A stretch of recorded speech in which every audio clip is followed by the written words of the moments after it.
نحمده ونصلي على رسوله الكريم اما بعد فاعوذ بالله من الشيطان الرجيم بسم الله الرحمن الرحيم رب اشرح لي صدري ويسر لي امري واحلل عقدة من لساني يفقهوا قولي۔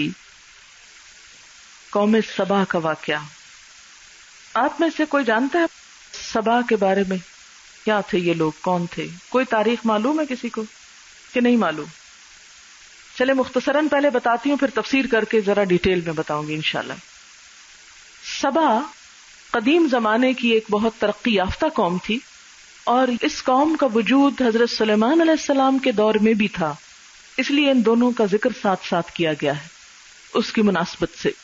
نہایت ترقی یافتہ قوم تھی، اس کی آبادیاں موجودہ یمن تک پھیلی ہوئی تھی۔ آج کل جو یمن آپ کو نقشے میں نظر آئے گا، اور ان کا مرکزی شہر معارب تھا۔ معارب حضرت عیسیٰ علیہ السلام کی پیدائش سے پہلے اس قوم نے بہت ترقی کی اور 1000 سال عروج کا دور دیکھا، دنیا کی ایک سپر پاور رہی۔ کیوں؟ ایک طرف تو یہ لوگ خشکی اور سمندر کے ذریعے اپنی تجارت پھیلاتے، دوسری طرف انہوں نے بند بنائے جس سے انہوں نے زراعت کو خوب فروغ دیا۔ تو جس قوم کی تجارت اور زراعت پنپ جائے وہ ترقی یافتہ خوشحال قوم ہوتی ہے۔ معارب کے قریب ان کا ایک بہت بڑا بند تھا، ڈیم کو کہتے ہیں بند، جو 14 میٹرز اونچا اور 600 میٹرز لمبا تھا۔ دنیا کا بہت بڑا بند، ڈیم۔ اس کے ذریعے انہوں نے کیا کیا تھا؟ بند کا کیا مطلب ہوتا ہے کہ جہاں جہاں سے پانی گزر کے سمندر کی طرف جا رہا ہوتا نا گرنے کے لیے، تو ان راستوں کو روک کر پانی کو چینلائز کرنا، ایک خاص جگہ پہ جمع کر کے پھر ضرورت کے مطابق اس کو استعمال کرنا۔ تو ہوا یہ کہ انہوں نے روک روک کے مختلف جگہوں پہ پانی کو ایک جگہ اکٹھا کر لیا، اس سے پورے ملک میں نہروں کا جال پھیلا دیا اور پورا علاقہ سرسبز ہو گیا۔ کوئی شخص اگر ان کے علاقے سے گزرتا تو دائیں بائیں اس کو سبزہ ہی سبزہ، باغ ہی باغ نظر آتے، یعنی جیسے سڑک پر گزرتا تو دائیں دیکھتا تو باغ، بائیں دیکھتا تو باغ۔ یہ ساری ترقی اللہ کی دی ہوئی عقل اور وسائل کے ذریعے ہوئی، لیکن انہوں نے اس کو اپنا کمال سمجھ لیا اور بالآخر ان کا زوال ہو گیا، اور وہ غفلت اور سرکشی میں مبتلا رہے، اللہ کا شکر ادا نہیں کیا۔ جیسے پیچھے گزر چکا کہ قلیل من عبادی الشکور، تو اس کی ایک واضح مثال قوم سبا ہے کہ جس نے اللہ کی نعمتوں کی ناشکری کی۔ اور کہا یہ جاتا ہے کہ ان کے اس ڈیم میں شگاف پڑنا شروع ہو گیا، معارب ڈیم میں، اور یہ ایک ابتدائی تنبیہ تھی کہ سنبھل جاؤ، لیکن لوگ نہ سنبھلے۔ انسائکلوپیڈیا بریٹانیکا کے مطابق 7ویں صدی عیسوی میں بہت شدید زلزلہ آیا جس نے ڈیم میں اتنا شگاف ڈالا کہ اسے کنٹرول کرنا ناممکن تھا، جس کے نتیجے میں وہ سارا جمع شدہ پانی ان کی بستیوں پہ بہہ گیا، اور یہ سارے کے سارے تباہ و برباد ہو کر رہ گئے، اور زرخیز مٹی بھی بہہ گئی۔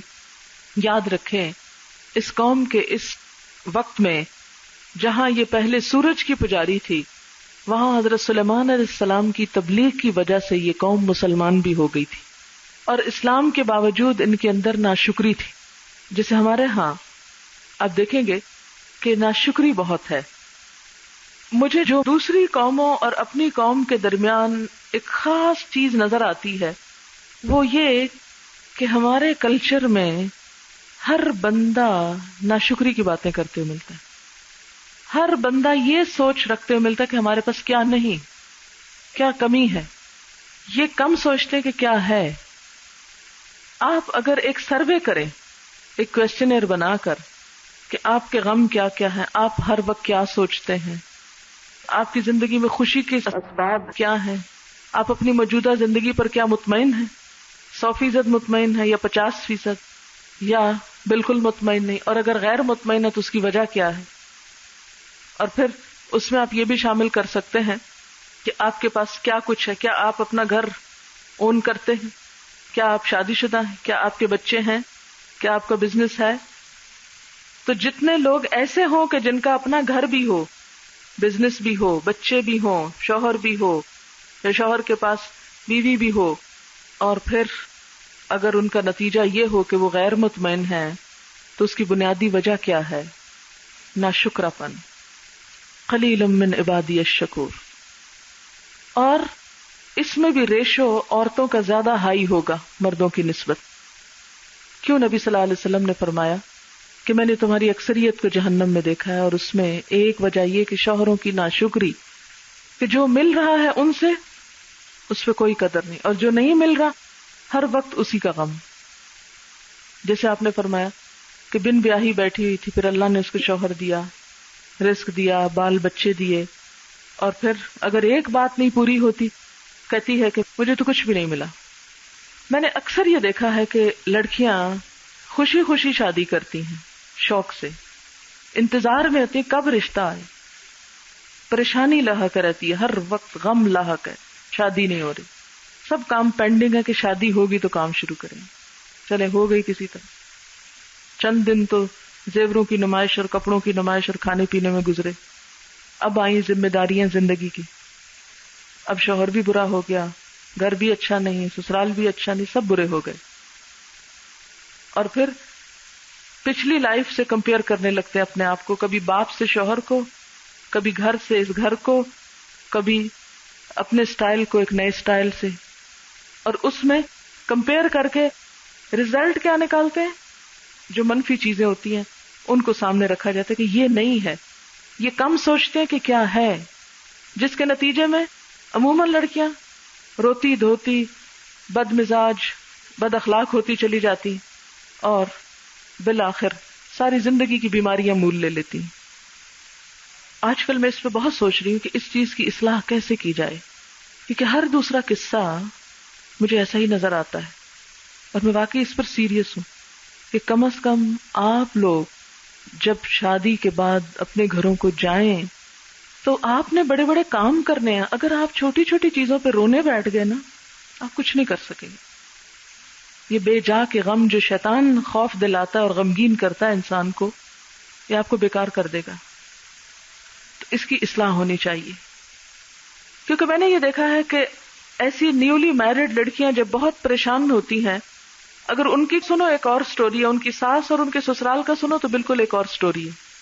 وہ الگ پریشان ہے، یہ الگ پریشان ہے، اور حقیقت میں سب ناشکراپن ہے کہ جو ملتا ہے وہ حقیر نظر آتا ہے، اور جو پیچھے چھوڑا ہے ماں باپ کے گھر، جو ماں باپ کا تھا چاہیے تھا ساتھ ہی دے دیتے آپ کو، اگر آپ اسی میں خوش ہیں تو ساتھ آنا چاہیے تھا آپ کے. پھر وہ تو بہت سے والدین اس کمی کو پورا کرنے کے لیے جہیز نام کی چیز دیتے ہیں، لیکن وہ پورا لائف سٹائل کیسے دے سکتے ہیں؟ تو ہر لڑکی کو، کوئی بھی ہو، چاہے غریب ہو، امیر ہو، کسی بیک گراؤنڈ کی ہو، اس کو اپنی اس سینس کو ڈیولپ کرنا پڑے گا کہ مختلف حالات میں مجھے کس طرح گزارا کرنا ہے. طلاق کا ریشو بہت بڑھتا چلا جا رہا ہے، اور پریشان کن حد تک. اگر عام حالات میں ہو تو بھی بری ہے، لیکن اگر دیندار گھرانوں میں ہو تو وہ شدت اور کئی گنا بڑھ جاتی ہے. کچھ چیزیں تو واقعی جینوئن ہو سکتی ہیں، لیکن کچھ چیزیں بلا وجہ کی پیدا کردہ ہو سکتی ہیں. تو اس میں بھی بنیادی وجہ کیا؟ ناشکراپن. تو یہاں قوم سبا کی تباہی کی بنیادی وجہ ناشکراپن. اتنا کچھ اللہ نے ان کو دے رکھا تھا کہ میں ابھی آپ کو ان کے قصے سناؤں گی کہ سونے کے برتنوں میں کھاتے تھے اور انتہا درجے کے مالدار لوگ تھے، لیکن جب انہوں نے شکر کا رویہ اختیار نہیں کیا تو ہل نجازی الا الکفور، ناشکروں کو ہم اس کے سوا اور کیا جزا دیں. اب تفسیر دیکھتے ہیں. لقد کان للسبأ فی مسکنہم آیۃ، قوم سبا کے لیے ان کے گھروں میں ہی ایک نشانی تھی. ان کے لیے کیا تھا؟ ایک نشانی. وہ نشانی کیا تھی ان کے گھروں میں؟ کہ وہ ان کے گھروں کی تعمیر اور ان میں استعمال ہونے والی چیزیں اور ان کا رہن سہن اور لائف سٹائل بہترین قسم کا تھا. بہت کچھ انہیں حاصل تھا. جنتان، دو باغ تھے، ان یمین و شمال، دائیں اور بائیں. اس کا مطلب نہیں کہ پورے ملک میں صرف دو باغ تھے، ایک دائیں طرف تھا ایک بائیں طرف تھا. مراد اس سے یہ ہے کہ پوری زمین گل و گلزار تھی. دائیں دیکھو تو باغ ہی باغ، بائیں دیکھو تو باغ ہی باغ. انسان جہاں بھی کھڑا ہو، دائیں اور بائیں ہر طرف خوشحالی اور خوبصورتی نظر آتی تھی. اچھا یہ بھی یاد رکھیے کہ صبا جو ہے ایک شخص کا نام تھا. آپ صلی اللہ علیہ وسلم سے ایک روایت بھی ہے اس کے بارے میں کہ یہ ایک شخص تھا جس کے 10 بیٹے تھے اور ان میں سے 6 یمن میں جا بسے، 4 شام میں، اور انہیں سے پھر یہ آبادی پھیلی. اور کہا یہ جاتا ہے کہ اس قوم کا سلسلہ نسب حضرت ابراہیم تک جا پہنچتا ہے، یعنی انہی کی اولاد میں سے تھے یہ لوگ. کلوا من رزق ربکم، کھاؤ اپنے رب کے رزق سے، واشکروا لہ، اور اس کا شکر ادا کرو. یہی بات کس سے کہی گئی تھی؟ آل داؤد سے. وَاعْمَلُوا آلَ داؤد شکرا، آل داؤد شکر کے طریقے پر عمل کرو.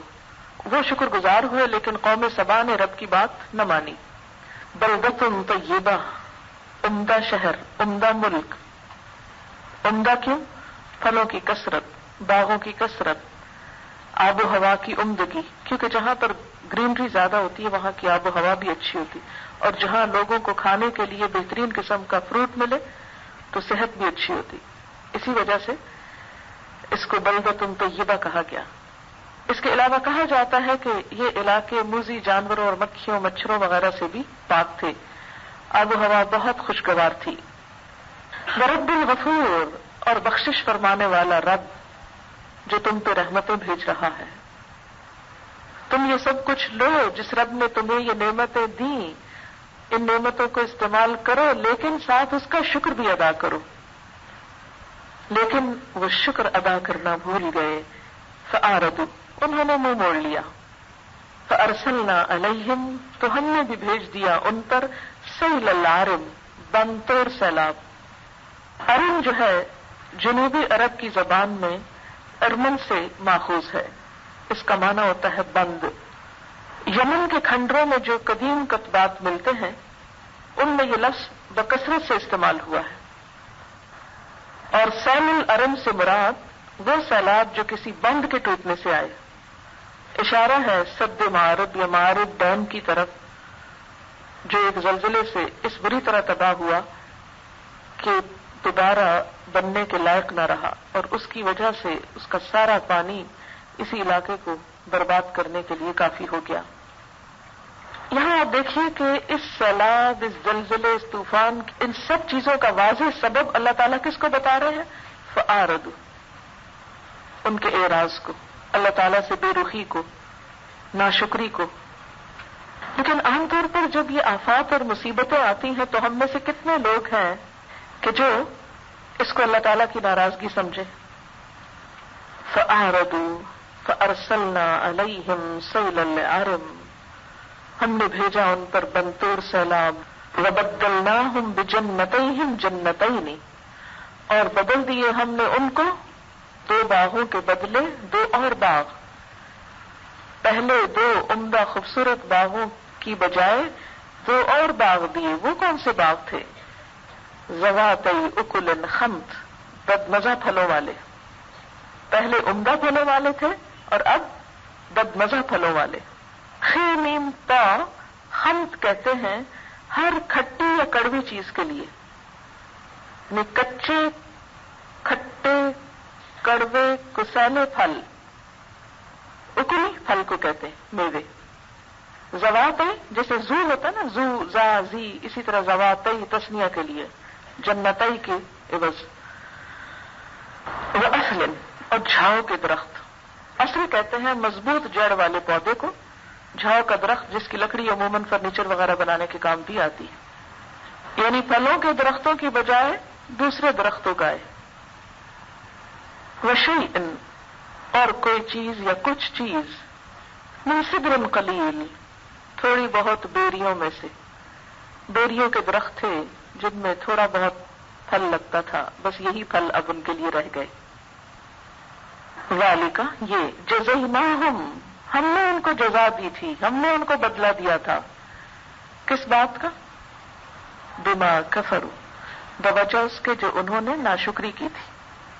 وہل نجازی الا الکفور، اور کیا ہم بدلہ دیتے ہیں ایسا مگر ناشکروں کو بھی؟ ایسا بدلہ کس کو ملتا ہے؟ ناشکرے لوگوں کو. تو اس سے کیا پتہ چلتا ہے کہ دنیا کی نعمتیں اللہ تعالیٰ کی ناراضگی اور ناشکرے پن کی وجہ سے چھین لی جاتی. انسان کو جو کچھ بھی ملے کبھی اس پر تکبر نہ کرے، کبھی نہ بھولے، کبھی یہ نہ سوچے کہ یہ میری قابلیت کا نتیجہ ہے یا میرے کسی بھی نیک عمل یا احسان کے بدلے میں سب کچھ مل رہا ہے. ہمارے نیک عمل تو اتنے بھی نہیں کہ ہم پہلی نعمتوں کا شکر ادا کریں، مزید کس قابل ہے کچھ مانگنے کے. لیکن یہ اللہ کی رحمت اور فضل ہی ہوتا ہے کہ جو انسان کو سب کچھ ملتا جاتا ہے، اور اللہ تعالیٰ کے نزدیک وہ شخص مقرب ہو جاتا ہے جو نعمتوں کو پا کر شکر ادا کرتا جاتا ہے.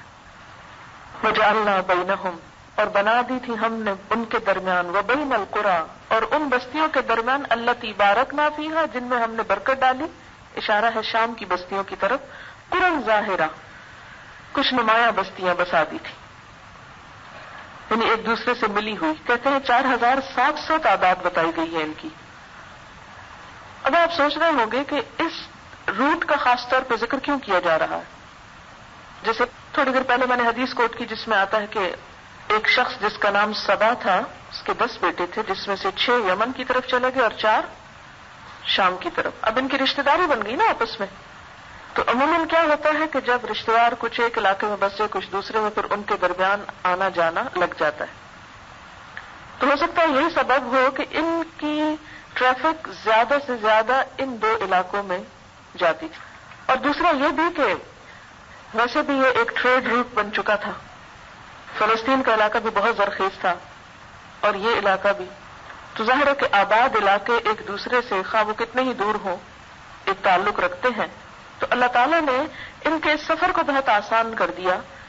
راستے میں بے شمار بستیاں بسا کے وقدرنا فیہا السیر، اور ان میں سفر کی مسافتیں ایک اندازے پر رکھ دیں. ظاہر ہے کہ مین روڈ کے اوپر اگر ہر تھوڑے عرصے کے بعد ایک شہر آ جائے بستا ہوا، اور وہ کھانے پینے کا انتظام بھی ہو، آبادی بھی ہو، تو ایسا راستہ کہیں خوشگوار ہوتا ہے بنسبت اس کے کہ جس میں دور دور تک کوئی شہر نہ ہو، کوئی آبادی نہ ہو، کوئی کھانے پینے کی چیز نہ ہو. تو گویا انہیں اس روٹ پر سفر کرتے ہوئے کوئی مشقت نہیں ہوتی تھی، کیونکہ مسافت بہت مناسب تھی. ویران جگہوں پر سفر کرنے میں خاص طور پر اس زمانے میں قتل و غارت اور لٹنے کا بڑا ڈر ہوتا تھا. آج کے سفر اور اس سفر میں بہت فرق ہے. اونٹوں گھوڑوں پہ جو سفر ہوتا تھا، اگر ایک بستی سے دوسری بستی تک مسافت طویل ہوتی تو کیا ہوتا تھا؟ بیچ میں ڈاکے پڑ جاتے تھے، پریشان کن سفر ہوتے. لیکن ان کو ایسی کسی پریشانی کا سامنا نہیں تھا، کیونکہ درمیان میں بے شمار بستیاں تھیں جہاں چاہتے رک جاتے، کھاتے پیتے آرام کرتے اور پھر آگے چلے جاتے. نہیں، سفر کا سفر اور تفریح کی تفریح. ٹھیک ہے. وقدرنا فیہا السیر، ایک آبادی سے دوسری کا فاصلہ متعین تھا. صبح سے دوپہر، دوپہر سے شام، پھر آرام، پھر کھانا، پھر اس طرح ایک بہترین پلاننگ کے ساتھ ان کا سفر ہوتا تھا.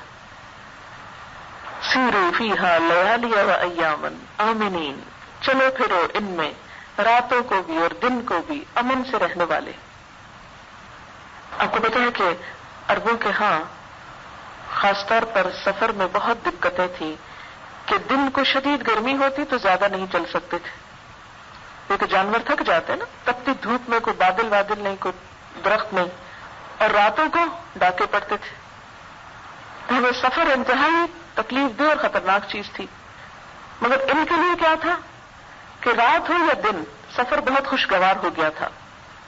فاصلوں کے کم ہونے کی وجہ سے راتوں کو بھی سفر کر سکتے تھے، اور دن کو بھی چونکہ ان سڑکوں کے اوپر آبادیاں تھیں، درخت تھے، سائے تھے، لہذا سہولت کے ساتھ سفر کر لیتے تھے. یہاں ایک بہت اہم نقطہ ملتا ہے کہ کسی قوم کی ترقی اور خوشحالی کے لیے سڑکوں کا اچھا نظام اور سفر کی سہولتیں نہایت ضروری. کبھی انسان سوچے کہ بہت دفعہ ہوا ہے اس سال میں میرے اپنے ساتھ کہ مثلا ایک کلاس میں نے یہاں لی، درمیان میں ایک جگہ سٹاپ کیا، ایک کلاس وہاں لی، اور ایک تیسری جگہ جا کے شام کو ایک کلاس اور جگہ لی.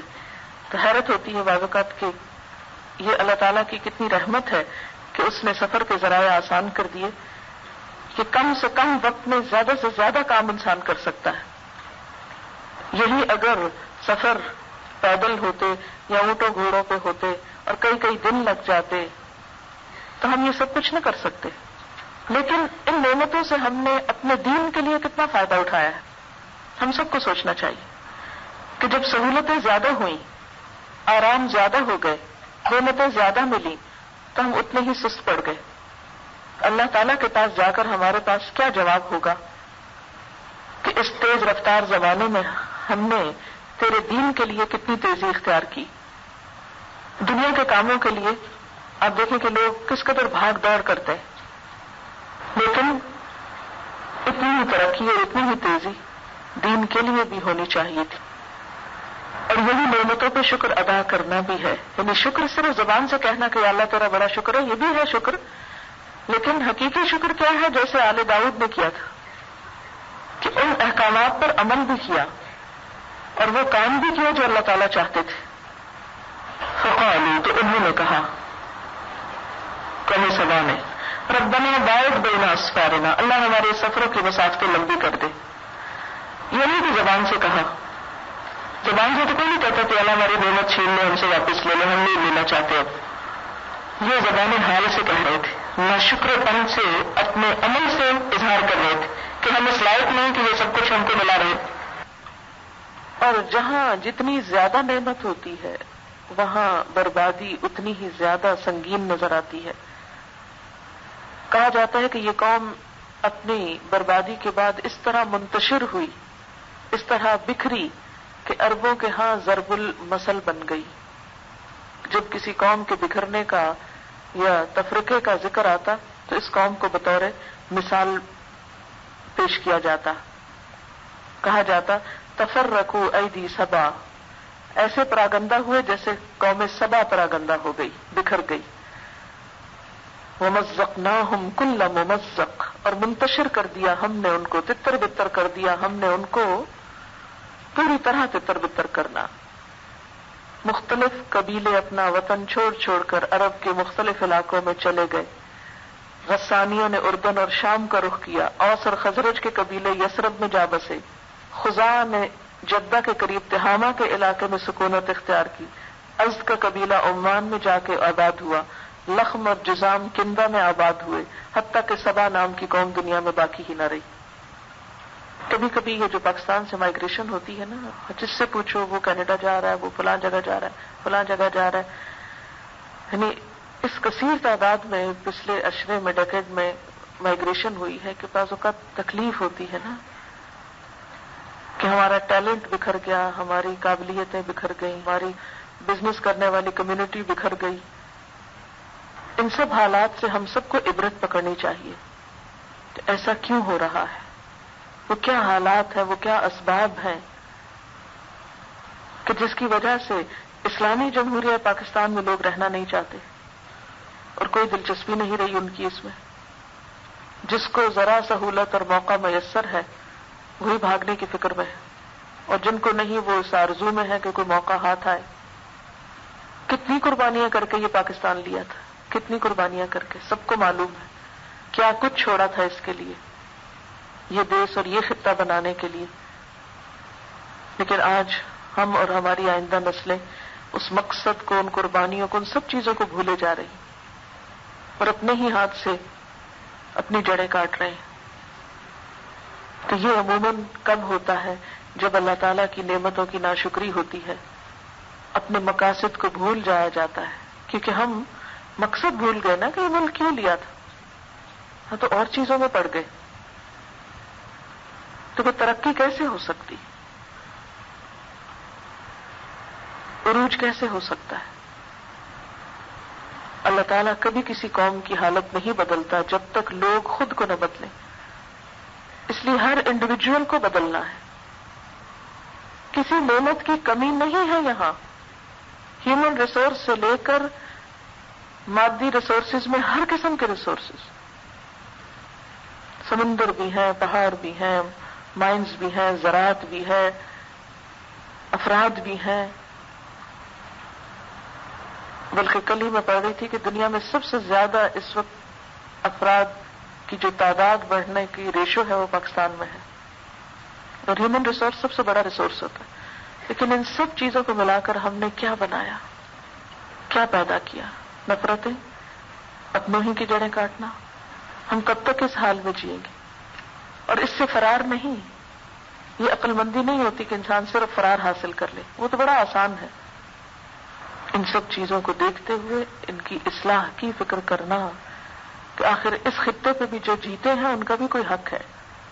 اچھا، پھر یہ ہوتا ہے کہ ایک بات ہمیشہ یاد رکھیے، ہمیشہ زندگی میں، کہ مشکل سے فرار نہیں کیا کریں کہ یہ مشکل ہے تو میں بھاگ نکلوں یہاں سے.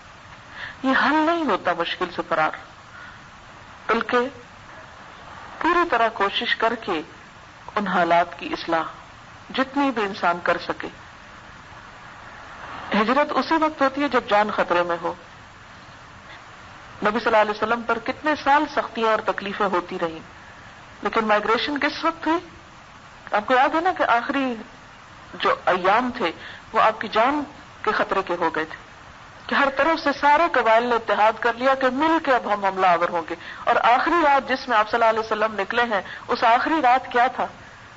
یعنی اس سے پہلے نہیں آپ نکلے، سارے لوگ آپ کے مکان کو گھیرا ڈال کے کھڑے تھے اور اللہ تعالیٰ نکال کے لے گیا. چاروں طرف گھیراؤ میں تھے آپ. اب تو ہجرت کرنا ہی تھی کہ اب تو کوئی چانس ہی نہیں کچھ کرنے کا، وہ ایک الگ چیز ہے. لیکن جب تک کچھ بھی ہوپ ہو، کچھ بھی بہتری ہو، کچھ بھی حالات اچھے ہوں، تو انسان چیلنجز کو فیس کرتے ہوئے بہتری کی کوشش کرے. کیوں؟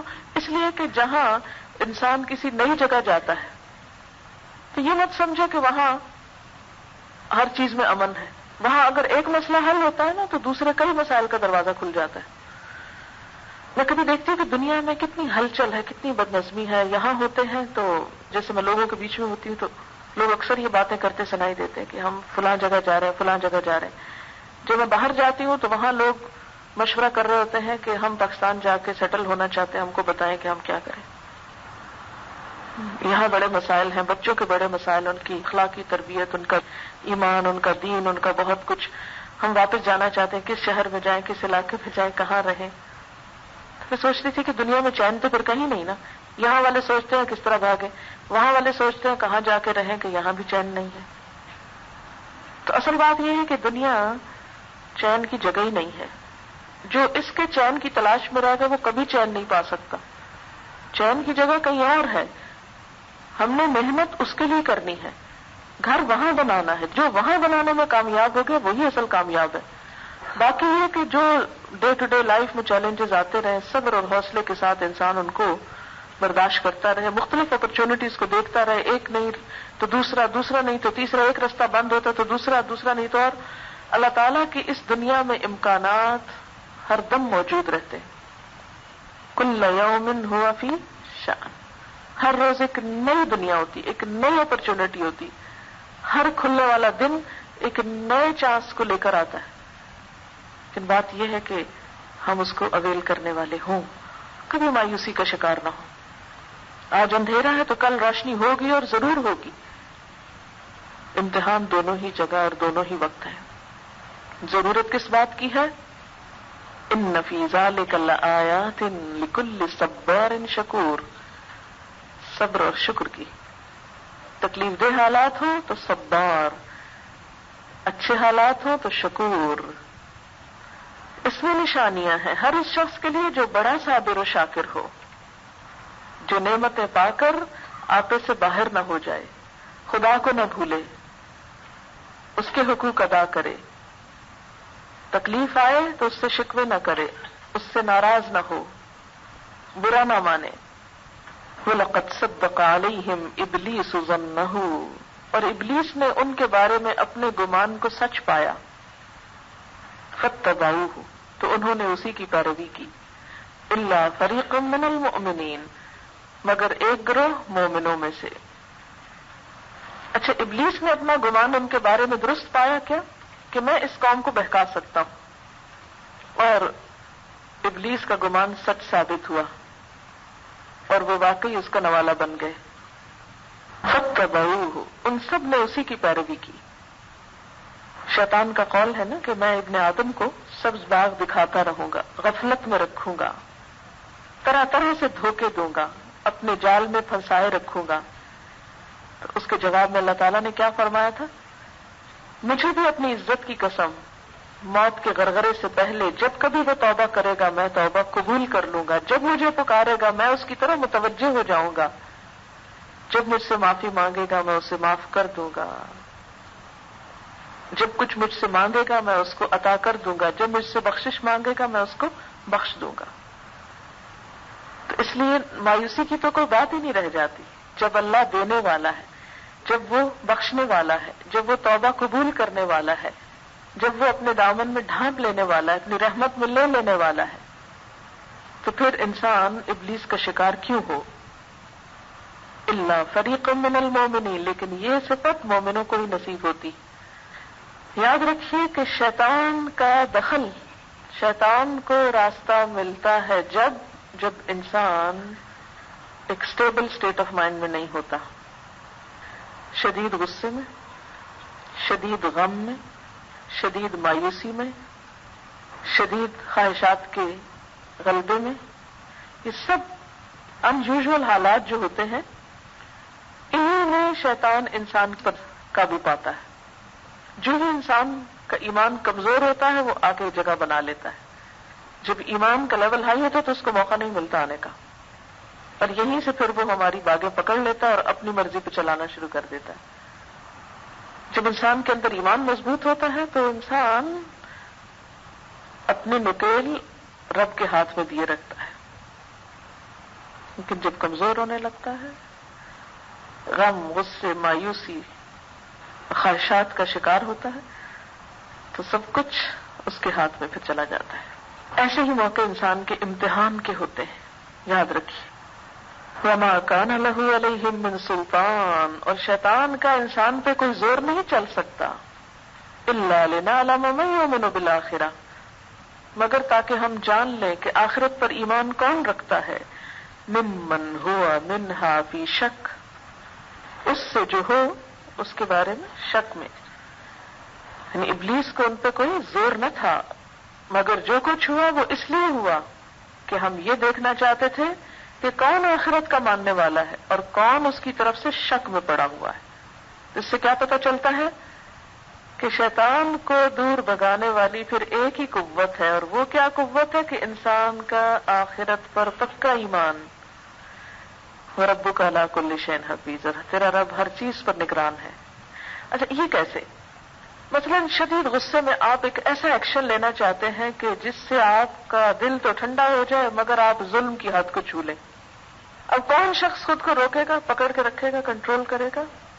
جس کو آخرت کا یقین ہوگا کہ اگر میں نے کسی پہ ظلم کیا، کسی پہ زیادتی کی، کسی کے ساتھ ناروا سلوک کیا تو میری پکڑ ہو جائے گی. تو ایسا شخص خود کو کنٹرول کر لے گا. اللہ تعالیٰ نے فرمایا الا لنعلم من یؤمن بالآخرہ، پھر ہم جان لیتے ہیں کہ آخرت کو کون مانتا ہے. یعنی یہ مختلف جذباتی کیفیات انسان پہ کیوں آتی ہیں، اور ہر ایک پہ آتی ہیں. دوستی ہو یا دشمنی ہو، محبت ہو یا نفرت ہو، غم ہو یا غصہ ہو، بھوک ہو یا سیرابی ہو، کوئی بھی کیفیت ہو، یہ انسان کو اللہ سے دور لے جانے والی اور غافل کرنے والی ہے. اور جو ہی انسان ان حالات میں آخرت کا یقین لوز کرتا ہے تو شیطان اس کو نوالا بنا لیتا. اس کا حل کیا ہے؟ اس کا حل یہ ہے کہ انسان پھر اللہ کی کتاب اور اللہ کے ذکر کے ساتھ خاص تعلق رکھے، اور عام حالات میں اگر ڈوز تھوڑی ہے تو ان دنوں میں زیادہ بڑھا دے. ان حالات میں جیسے شدید غم ہوا کسی بھی نقصان پر، عام حالات میں اگر ذکر کم ہے تو ان دنوں میں ذکر کی کثرت کر دے اور بھی زیادہ کر دے، تو انشاءاللہ پھسلنے سے بچ جائے گا انسان. عام حالات میں اگر انسان کم اللہ کا شکر ادا کرتا ہے لیکن کوئی خوشی ملے، کوئی نعمت ملے تو شکر کی کیفیت بڑھا دے، پھسلنے سے بچ جائیں گے. ورنہ کیا ہوتا ہے کہ انسان کو اللہ تعالیٰ نعمت دیتا، خوشی دیتا ہے، انسان بھول کے اسی کو بھول بیٹھتا ہے، وہ پھنس جاتا ہے، شیطان کا شکار ہو جاتا ہے. ٹھیک ہے نا؟ سمجھ میں آ گیا؟ یہ کیا سمجھ میں آیا؟ یہ اکثر آپ لوگ سوال کرتے رہتے ہیں نا، لیول ڈاؤن ہو گیا ایمان کا، اب کیا کریں، اب کیا کریں. پہلے تو بڑے اچھی کیفیت تھی، اب وہ نہیں رہی. یہ تو ہوگا اس لیے کہ اللہ نے دیکھنا ایمان کون رکھتا ہے آخرت پر. تو آزمائش تو آئے گی. اگر ہر وقت ہمارے دل کی کیفیت وہی رہے جو ہم چاہتے ہیں تو پھر ہماری کوشش اس میں کیا ہوئی؟ کچھ بھی نہیں. عام حالات میں تو لیول بڑا اچھا رہتا ہے، روٹین کے نارمل حالات میں، لیکن جہاں ان یوزول قسم کی سچویشن ہو جائے تو انسان ہل جاتا ہے. اس ہلنے میں پھر وقت لگتا ہے. اچھا، یہ جو ہی ہلتا ہے نا انسان، شیطان دڑ اندر آ جاتا ہے. وہ جیسے ذرا سا گیپ ہوتا ہے، جیسے حضور نے فرمایا نا کہ نماز میں صفوں میں گیپ نہ رکھو، وہ شیطان گھس جاتا ہے بیچ میں. تو روٹین سے ذرا انسان ہٹتا ہے نا، اوپر نیچے ہوتا ہے تو بیچ میں جگہ پا کے شیطان گھس آتا ہے، آ کے قبضہ جما لیتا ہے. جیسے دل غافل ہوتا ہے نا، گھس آتا ہے، فٹافٹ آ کے قابض ہو کے بیٹھ جاتا ہے. تو جو مسلم ہوتا ہے وہ تو اپنی نکیل اور اپنی باغ اللہ ہی کے ہاتھ میں دیے رکھتا ہے. بعض اوقات ایسا تھا نا کہ انگلی پکڑ کے ہم کو چلاتا رہے تو ہم چلتے رہے، انگلی چھوڑ دے تو ہم بھی بیٹھ جاتے. نہیں، ہر حال میں. کیونکہ میں اس طرح ویژولائز کرتی ہوں دنیا اور آخرت کو، یا جنت اور دنیا کو نا، کہ اس کے بیچ میں ایک پل ہے. پل کبھی دیکھا ہے؟ برج. اور پل بھی بڑا خطرناک ہے. ہم یہاں کھڑے ہیں اور جنت پار ہے اس پل کے. اب ہم نے اس کو پار کرنا ہے. خطرناک پل کیسے پار کیے جاتے ہیں؟ بہت احتیاط سے اور سیدھے دیکھتے ہوئے، ادھر ادھر نہیں دیکھتے. اس لیے کہ اگر ادھر ادھر دیکھ لیا تو کیا ہوا؟ پار نہیں کر سکیں گے. اور آپ نے دیکھا ہوگا کہ انسان کی روح کانپ جاتی ہے نا اگر نیچے ہلاکت کی جگہ دیکھے. پل کے اوپر سے کبھی گزرے ہو اور دیکھا ہو نیچے، تو وہ جو احساس ہے نا کہ ہائے گرنا چاہیے، تقویٰ کا احساس ہے. آپ کو معلوم ہے نا، جنت اور حشر کے میدان کے بیچ میں بھی ایک پل ہے، پل صراط جس کو بولتے ہیں. وہ بھی بڑا ہی نازک، بڑا خطرناک پل ہے. بہت ہی احتیاط سے، بہت کیئرفلی، نہ ٹھوکر لگے، نہ پھسلن ہو، نہ ادھر ادھر دیکھا جائے، اور نہ ہی غفلت، نہ ہی بھول. اچھا، ہوتا کیا ہے ایسے موقعوں پر جب آپ بہت اہم کام کر رہے ہیں نا، مثلا آپ بچے کو سلا رہے ہیں اور آپ کو پتا ہے کہ اگر آپ بولے تو یہ اٹھ جائے گا نا، تو اب آپ کی پرائرٹی کیا کہ یہ ذرا سوچے. اچھا، اتنے میں کوئی چیز آپ کو غصہ دلاتی تو آپ کیا کرتے ہیں؟ کنٹرول کرتے نا، ذرا سا میں اس سے فارغ ہو جاؤں. کوئی ٹیلی فون کی بیل بجے، کچھ ہو، تو آپ کچھ بھی رسپانس کسی چیز کو نہیں کرتے. کیوں؟ یہ سو جائے ایک دم. وہ بھی ایک فتنہ ہے نا، یہ فتنہ سو جائے پھر دوسرے سے نپٹے. تو بالکل انسان دنیا کے اندر بہت سی چیزوں پر اریٹیٹ ہوتا ہے، آؤٹ آف کنٹرول ہوتا ہے. سب چیزیں یعنی غصہ دلانے والی، بھوک دلانے والی، نفرت دلانے والی بہت کچھ ہے. لیکن انسان اس دنیا میں رہتے ہوئے حوصلے سے، کنٹرول سے، اچھا ابھی نہیں نا، ذرا آخرت میں پہنچ لیں پھر لے لیں گے بدلہ، وہاں مل جائے گی جزا. کچھ نہیں ہوتا، ابھی اس فتنے کو سلائے رکھیں. قُلِ ادْعُوا الَّذِينَ زَعَمْتُم مِّن دُونِ اللَّهِ، کہہ دیجئے کہ پکارو ان ہستیوں کو جن کے بارے میں تم ظلم رکھتے ہو، گمان کرتے ہو اللہ کے سوا. کیا گمان؟ کہ وہ بھی خدائی کے کچھ اختیارات رکھتی ہیں. لا يملكون مثقال ذرة في السماوات ولا في الارض، وہ نہ آسمانوں میں کسی ذرے برابر چیز کے مالک ہیں، نہ زمین میں. جن کو تم الہ سمجھتے ہو، خدا سمجھتے ہو، یا خدائی اختیارات کا شریک سمجھتے ہو، وہ تو ایک ذرے، اور ذرے کا انالیسس دیکھ لیا تھا اس روز آپ نے، اور اس کا ریشو، وہ ذرے کی چیز کے مالک نہیں ہیں. تمہاری قسمتوں کے مالک ہونا تو دور کی بات. وَمَا لَهُمْ فِيهِمَا مِنْ شِرْكٍ، اور ان کے لیے ان دونوں میں کوئی حصہ ہی نہیں، کوئی شراکت ہی نہیں. وَمَا لَهُ مِنْهُمْ مِنْ ظَهِيرٍ، اور ان میں سے کوئی بھی اللہ کا مددگار نہیں. ان میں سے کوئی بھی اللہ کا مددگار نہیں، نہ اللہ کو کسی کی مدد کی ضرورت ہے کسی کام کے کرنے میں، خواہ وہ کتنا ہی بڑا ہو. لہذا یہاں شرک کی جڑ کاٹ کے رکھ دی گئی. وَلَا تَنفَعُ الشَّفَاعَةُ عِندَهُ إِلَّا لِمَنْ أَذِنَ لَهُ، اور اللہ کے حضور کوئی شفاعت بھی کسی کے لیے نافع نہیں ہو سکتی، فائدہ مند نہیں ہو سکتی، بجز اس شخص کے جس کے لیے اللہ نے سفارش کی اجازت دی ہو. تو سفارش یا شفاعت کے بارے میں صحیح عقیدہ کیا ہے کہ شفاعت ہے، برحق ہے، ہوگی، لیکن ہر ایک کے لیے نہیں، صرف اس کے لیے جس کے لیے اللہ تعالی سفارش کی اجازت دے دیں. سورۃ الانبیاء میں آتا ہے لا یشفعون الا لمن ارتضی، وہ سفارش کریں گے ہی نہیں، یعنی جن سے انسان سفارش کرانا چاہے گا وہ سفارش ہی نہیں کریں گے ایسے لوگوں کی، الا لمن اذن لہ، مگر اس کی جس کے لیے وہ خود اجازت دے دے کہ ہاں تم کرو اس کی سفارش. تو اس سے کیا پتہ چلتا ہے کہ اصل ملکیت اور اصل اختیارات صرف اللہ کے پاس ہیں. حتی یہاں تک کہ اذا فزع عن قلوبہم، جب خوف دور کیا جائے گا ان کے دلوں سے. اگر آپ کو یاد ہو تو باب تفعیل کا خاصہ کیا ہے؟ سلب. فزع کا معنی کیا ہوتا ہے؟ خوف زدہ ہونا، ڈرنا. لیکن جب یہ باب تفعیل کے مجہول میں گیا تو کیا معنی ہو گیا؟ خوف دور ہو گیا. حتی اذا فزع عن قلوبہم، حتیٰ کہ جب لوگوں کے دلوں سے گھبراہٹ دور ہوگی، قالوا کہیں گے ماذا قال ربکم، کس سے کہیں گے؟ سفارش کرنے والوں سے کہ تمہارے رب نے کیا جواب دیا. قالوا الحق، وہ کہیں گے بالکل سچا جواب دیا، حق جواب دیا. وہو العلی الکبیر، اور وہ بلند ہے، بہت بڑا ہے، بہت برتر ہے. یہاں دراصل اس وقت کا نقشہ کھینچا گیا ہے جب قیامت کے دن کوئی سفارش کرنے والا کسی کے حق میں سفارش کی اجازت مانگے گا تو اس کے بعد اس کو اجازت ملے گی یا نہیں، اور کروانے والے کا خود سانس اٹکا ہوا ہوگا کہ معلوم نہیں میرے حق میں سفارش کی اجازت بھی ملی یا نہیں.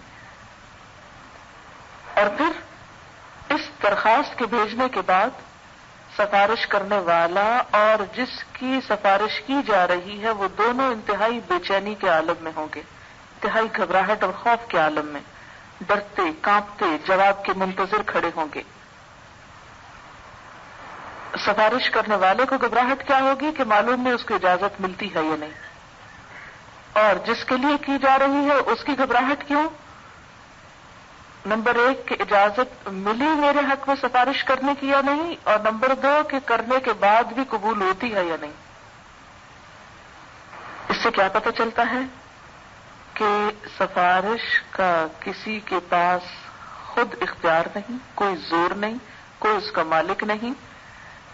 ہمارے معاشرے میں عام طور پر جو بدعملی پائی جاتی ہے اس کے اسباب میں سے ایک سبب یہ بھی ہے کہ لوگ یہ سمجھتے ہیں کہ جن کو سفارش کا آنر بخشا جائے گا وہ شاید اس کے کلی مالک و مختار بن جائیں گے کہ جب چاہیں جس کے لیے چاہیں بزور منوائے اللہ تعالیٰ کو. یہ خیال غلط ہے، ایسا نہیں ہے، یہ قرآن کی اس تعلیم سے ٹکراتا ہے. تو 3 باتیں ہوئیں. نمبر 1 سفارش ہے لیکن کھلی نہیں، کچھ شرائط کے ساتھ. نمبر 2 سفارش کرنے والے کو بھی کرنے کی اجازت لینا ہوگی. اور نمبر 3 سفارش کے ہونے کے بعد بھی اختیار اللہ تعالی کے پاس ہے کہ جس کے لیے چاہے قبول کرے اور جس کے لیے چاہے رد کر دے. ہمارے یہاں کیا کہتے ہیں، مثلاً اگر کسی نے اپنے بچے کو حفظ کرا دیا تو وہ مطمئن بیٹھا ہے کہ میرے ہر حرام کاری پہ پردہ پڑ جائے گا کیونکہ میرا بچہ حافظ ہے اور یہ قیامت کے دن میری سفارش کرائے گا، اور میری نہیں بلکہ سارے خاندان کی کرا دے گا، اس لیے عمل کی کیا ضرورت ہے. تو ایسی بات کہیں بھی نہیں کہی گئی، بلکہ جہاں بھی سفارش کا ذکر قرآن میں آپ نے پڑھا، آپ نے دیکھا، وہیں پر کچھ نہ کچھ اس کے ساتھ قید لگائی گئی، شرط لگائی گئی، اسے محدود کیا گیا. قل من یرزقکم من السماوات والارض، اے نبی صلی اللہ علیہ وسلم ان سے پوچھئے کون تم کو آسمانوں اور زمین سے رزق دیتا ہے؟ یہ جو کچھ تم کھا رہے ہو یہ کون پیدا کر رہا ہے؟ قل اللہ، کہہ دیجئے اللہ وَإِنَّا أَوْ إِيَّاكُمْ لَعَلَىٰ هُدًى أَوْ فِي ضَلَالٍ مُبِينٍ. اب لا محالہ ہم میں اور تم میں سے کوئی ایک ہی ہدایت پر ہے یا کھلی گمراہی میں پڑا ہوا ہے. دونوں یہاں ہدایت پر نہیں ہو سکتے، ایک بات کو ماننے والے اور نہ ماننے والے. یہ جو بات ہے نا کہ ایک سوال کیا گیا، پوچھا گیا، پھر اس کے بعد جواب دیا گیا، تو اس میں حکمت تبلیغ کا ایک بڑا اہم نقطہ پوشیدہ ہے. اوپر کے سوال کا ایک منطقی نتیجہ ہے کیا کہ جو اللہ ہی کی بندگی اور پرستش کرتا ہے وہی ہدایت پر ہو، اور جو اس کے سوا دوسروں کی بندگی کرتا ہے وہ گمراہی میں ہو. اس بنا پر کہنا تو یہی چاہیے تھا کہ تم جو اللہ کی عبادت نہیں کرتے حالانکہ وہ تم کو رزق دیتا ہے تم گمراہ ہو، لیکن یہ نہیں کہا. یعنی جب تم مانتے ہو کہ رزق اللہ دیتا ہے تو پھر یہ بھی تو تم کو ماننا چاہیے کہ عبادت اللہ کی ہونی چاہیے.